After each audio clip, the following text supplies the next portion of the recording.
What Andrew Tate is selling is not multi-level marketing, although he is selling the dream. Yeah. So I'd make like $100,000 a fight. You fight 2 or 3 times a year. You pay 20% to your manager. You pay taxes, but you're not rich. I mean, I was a kickboxing world champion, but kickboxing is not boxing, right? And the winner, by way of TKO in the red corner, Andrew Tate! From knocking out opponents in the ring to cashing in online, Andrew Tate's rise is anything but ordinary. He made his name throwing punches. But Andrew Tate's real fight was in business. But how did a world champion kickboxer turn into a multi-millionaire entrepreneur? Let's see. I first made my millions of dollars. The first time I ever became a millionaire was with Webcam Studio. Oh, really? I didn't know that. Yeah, this is how I first ever made money. I mean, I was a kickboxing world champion, but kickboxing's not boxing, right? Yeah. So I'd make like $100,000 a fight. You fight 2 or 3 times a year. You pay 20% to your manager. You pay taxes, but you're not rich. So you get like 30 to 40% of the money. Yeah, and I didn't consider myself rich. Like 30, 40 grand chunks, what, twice a year, maybe 3 times a year. Living in London, London rents, need a car. You're trying, like you're not rich in any way. And that's actually the reason I retired, because I woke up one day and I thought, I'm giving 6 hours a day of absolute focus and energy to this. And I believe I'm smart enough that if I put that much tenacity into something else, I can be a multimillionaire. I truly believed that. I was like, I've realized now I've reached the pinnacle of kickboxing. My choice is either to change over to MMA, which I was offered to do earlier in my career, but at the time the kickboxing contract paid more money. I had to pay the bills, so I went kickboxing.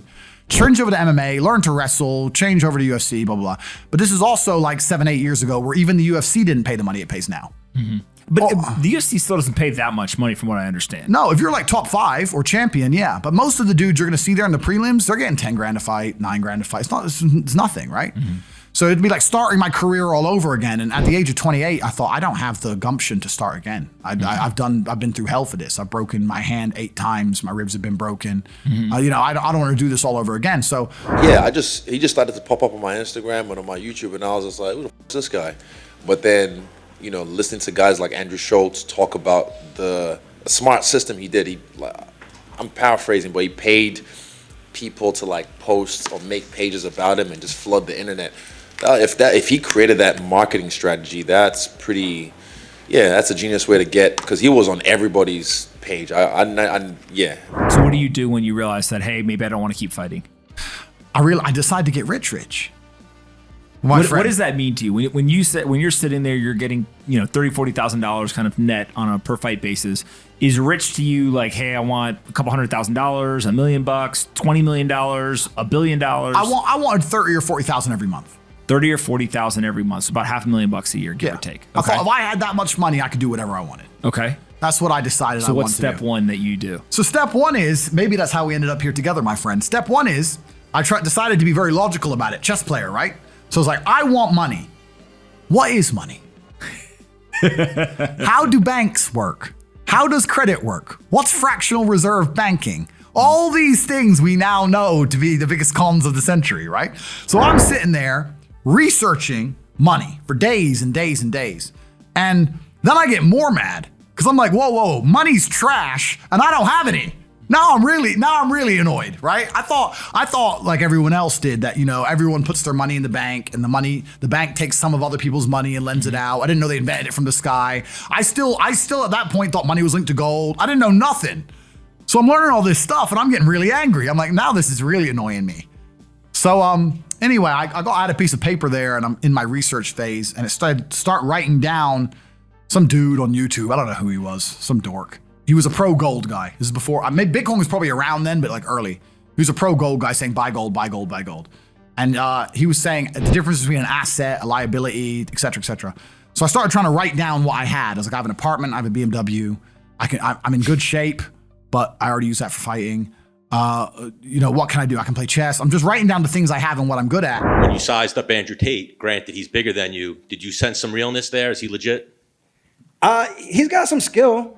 I don't think he's the best guy. I mean, I think you could watch the tape and analyze his skill and his technique yourself, but he's got some talent. I mean, when he was doing it full time, I'm sure he looked a lot cleaner than he does now. And that happens with anybody. If you stop doing it for a certain amount of time, you're not going to look as good and as sharp. So I think now he just trains for a hobby, from what he was telling me, just to stay in shape, him and his brother and whoever he's around with. But it's very interesting when you understand the brutal dynamics of humanity and also the brutal dynamics of opinions in general. But unless you're prepared to defend your opinion, usually physically, especially outside of the internet world, you don't have an opinion at all. If you can't defend your ideas, if someone comes to you and says, I disagree with you, and you're afraid of that person, well, then you're not going to have any ideas different than what the Matrix wants you to hold. It takes a lot of bravery to stand up and say, I don't care, I know I'm right, despite the fact that the whole group or society or the consensus is saying this, because you're going to pay for that at some point. I know we live in a world now where physical confrontation and physical violence alone is not enough, but I still think it's intrinsic inside of the human condition. When you know that you are capable in that realm, you're more likely to stand up against the system. But you can't have an opinion if you don't defend it. If you can't defend it, if a guy comes up to you and says 2 + 2 is 5, and he can beat the shit out of you, I mean, maybe you'll end up a bloody pulp, or maybe you'll give up sooner, but sooner or later, 2 + 2 is going to equal 5. That's the reality of the world. If we look at marketing, there is a framework known as AIDA: attention, interest, desire, and then action. The very first step of marketing is getting people's attention. And so he is a walking highlight reel. He's a walking headline reel. And David Ogilvy says that when you write a headline, 80 cents is spent out of the dollar. And so imagine this, he's a walking ad, because everything he says, it hits on people's emotions. They either hate him or they love him. And that causes more and more people to talk about him, and it spreads more and more. This is actually good for a lot of these short form content platforms out there, because this is what they're looking for. They're looking for things that will get people and get people to stay on the platform. So what he's saying is the platforms like it because it's good for them, because it causes more dwell time on the platforms and they collect more ad dollars. And so he's created this virtuous cycle that works for kind of all sides. I was walking to school. I was walking to sixth form college in Luton. I was 16, 17 years old. And I used to have to walk about an hour each day to school, and it was raining, and I was walking. And I was walking with 3 of my friends in a Ferrari. It was an F430, I think, pulled up at the... That was my first Ferrari, that one. Yeah. Pulled up at the lights, made a bunch of noise, and I was standing there, and I watched it, and then the light went green, and he just tore off. I said to my friends, I was like, bro, how do we get Ferraris?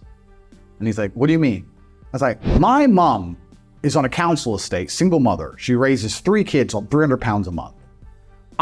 We can barely afford food. He has 200 grand for a car, liquid for a car. Something is broken. None of the teachers at school have Ferraris. None of our university professors have Ferraris. No one else I know has a Ferrari. What do we have to do to break the matrix and find the money? This is all a lie. I want a Ferrari. And my friends were like, don't know. That's why I have Wrong friends. Well, no, that's why I have Ferraris and they don't. That's why I now have 33 Ferraris. Because I was envious. I was envious of this man. Most people don't care. But you turned envy into learning how to figure it out. Well, I turned envy into anger, and anger is power. But what we have people doing now, because they don't believe in themselves, because the matrix has dampened their soul, when they feel envious, because they want to level the playing field, which is all envy is. Instead of trying to elevate themselves, they try and drag others down. So when people look at my life and they're envious of me, what they should say is, he's truly from the most humble possible socioeconomic beginnings. He is a person of color from a council estate, a single mother household. He is the bracket of criminal. Human trafficker. He's at the bottom, and he made it up to the highest echelons. He's on the phone with Elon Musk and is a billionaire. If he can do it, I can do it. But they don't believe in themselves.